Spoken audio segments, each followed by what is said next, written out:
اللهم قوني بك حين يقل صبري، ولا تتركني حين يغلب أمري، وكن معي حين يضيق صدري، ولا تحاسبني بقلة استغفاري.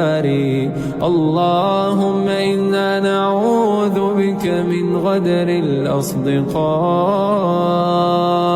ومن شماتة الأعداء. اللهم اغسل قلوبنا من أوجاعها، وألسنتنا من أقوالها، وأعيننا من خيانتها يا رب العالمين.